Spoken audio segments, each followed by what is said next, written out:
តើលោកអ្នកចង់ស្នើសុំវិញ្ញាបនបត្រឬលិខិតអនុញ្ញាតផ្នែកកសិកម្មដោយមិនចាំបាច់ធ្វើដំណើរច្រើនដងមែនទេឥឡូវនេះអ្វីកាន់តែងាយស្រួលនិងរហ័សជាងមុន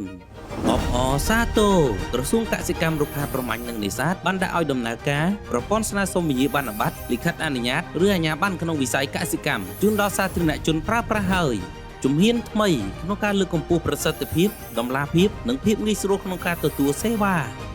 បច្ចុប្បន្នលោកអ្នកអាចស្នើសុំសេវាសាធារណៈ Digital តាមរយៈប្រព័ន្ធស្នើសុំវិញ្ញាបនបត្រលិខិតអនុញ្ញាតឬអាជ្ញាប័ណ្ណកសិកម្មចំនួន9សេវារួមមាន1លិខិតអនុញ្ញាតបង្កើតកសិដ្ឋានចិញ្ចឹមសត្វនិងបង្កាត់ពូជសត្វ2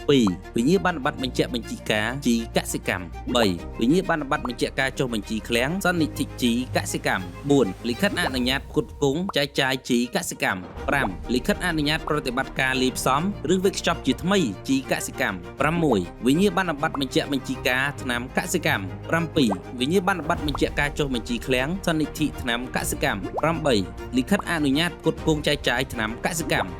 9លិខិតអនុញ្ញាតប្រតិបត្តិការលាយផ្សំឬវេចខ្ចប់ជាថ្មីថ្នាំកសិកម្មនិងមាន26សេវាសាធារណៈផ្សេងទៀតដែលលោកអ្នកអាចស្នើសុំតាមរយៈប្រព័ន្ធបញ្ចុះតែមួយជាតិផងដែរហើយក្រសួងក៏កំពុងអភិវឌ្ឍសេវាផ្សេងបន្ថែមទៀតជាបន្តបន្ទាប់ដើម្បីបំពេញតម្រូវការរបស់សាធារណជនឲ្យកាន់តែប្រសើរលោកអ្នកអាចចូលទៅកាន់គេហទំព័រ www.maf.gov.kh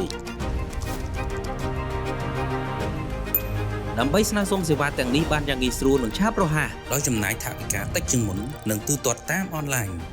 ក្រសួងកសិកម្មរុក្ខាប្រមាញ់និងនេសាទបញ្ញាផ្ដល់សេវាកម្មសាធារណៈ Digital ប្រកបដោយប្រសិទ្ធភាពតម្លាភាពនិងទំនុកចិត្តដើម្បីគាំទ្រការអភិវឌ្ឍវិស័យកសិកម្មនៅកម្ពុជា